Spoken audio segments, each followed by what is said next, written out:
Mga hunters, alam mo na ba kung ano ang kwento meron dito sa year 2006, 1 peso? Abay, kung hindi pa, pagkakataon mo nang malaman, panoorin mo lang ang video at ikukwento ko sa'yo. At syempre, hindi lang ito basta-basta kwento. Totoo po ito, no? Ayan, meron tayong mga year 2006, 1 peso. BSP series coins. Sabi nila ay itong 2006 ay mga semi-hard to find. No? Sumunod sa hard to find. Hard to find dito yung 2005.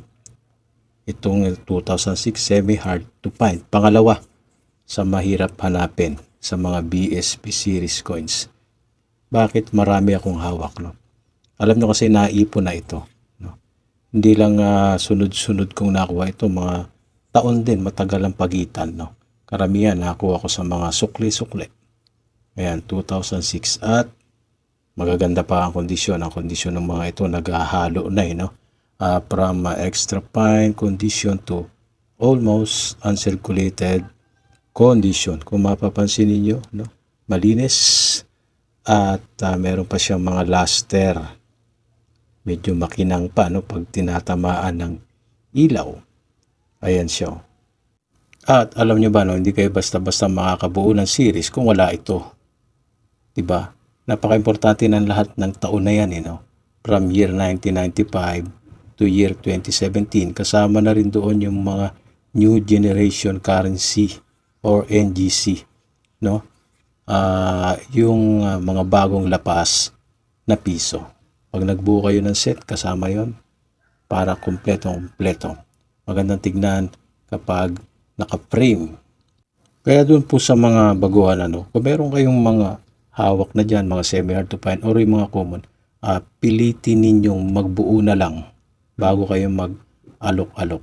Kasi kung hawak nyo mga common, tas iaalok nyo sa mga kolektor, hindi na nila bibilihin yan Kasi yung mga datihang kolektor na, yung mga common, sila na mismo maghahant niyan sa sirkulasyon.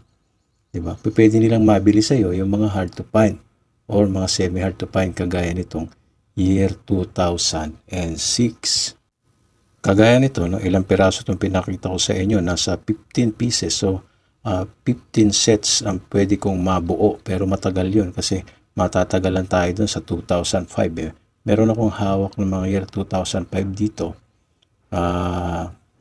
Tatlo, no? Pero nakaset na siya. So, meron akong tatlong set na 1 piso. At hindi lang pala yun, no? Ito advice, no? Common, no? Pag sinabing common, madali na lang yan. Hindi. Kasi kung pipiliin nyo rin yung magaganda ang kondisyon, di ba, dapat maganda ang kondisyon kung kayo ay magbubuo. Di ba? Marami kayong makukuha dyan pero hindi na magaganda ang kondisyon. Karamihan, may damage na, no? Puro gas-gas na. Di ba? So, tignan natin sa Numista, no? Para maintindihan nyo pa, no? Sa mga baguhan. Ito yung record sa Numista. Ayan siya. Dediretso tayo sa year para makita nyo kung ilang percent meron ang 2006, kung gaano kadalang, no? Ayan. Makikita ninyo, kunin natin yung ball pen.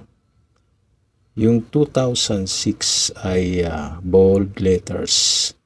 Ayan, 2006 at sa BF condition ay meron ng 59 pesos na value. 2%. No? Hindi nalalayo sa hard to find, 1.1%, pero malaki na ang value ng verifying condition na hard to find, no? 640 kumpara sa 59. Di ba? Kasi hard to find ng 2005. Pero tataas ang value ng 2006 kung ang hawak nyo uncirculated, no, more or less 200 pesos sa aking pagtataya, no? Sa uncirculated kapag yung 2006 na uncirculated. Sa 2005, syempre kapag uncirculated, mas mahal. Pwede umabot ng 1,000 kung uncirculated talaga. Ayan. So, ano pang inaantay nyo mga bro, mga hunters? Simulan nyo na din maging hunter ng mga barya. Hindi lang sa piso, pati sa 5 piso, 10 piso.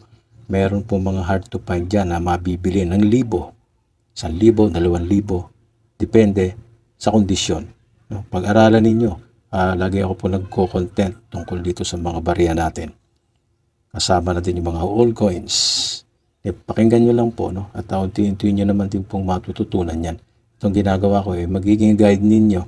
Basic lang po, madali pong matuto bilang kolektor. Dati libangan ng mayaman lang ang pagkukolekta. Ngayon hindi po, kahit sino pwede. Kasi dito sa mga BSP series coins, talaga namang may mga hard to find at talagang mabibili sa magandang halaga kung alam nyo na kung ano ang dapat.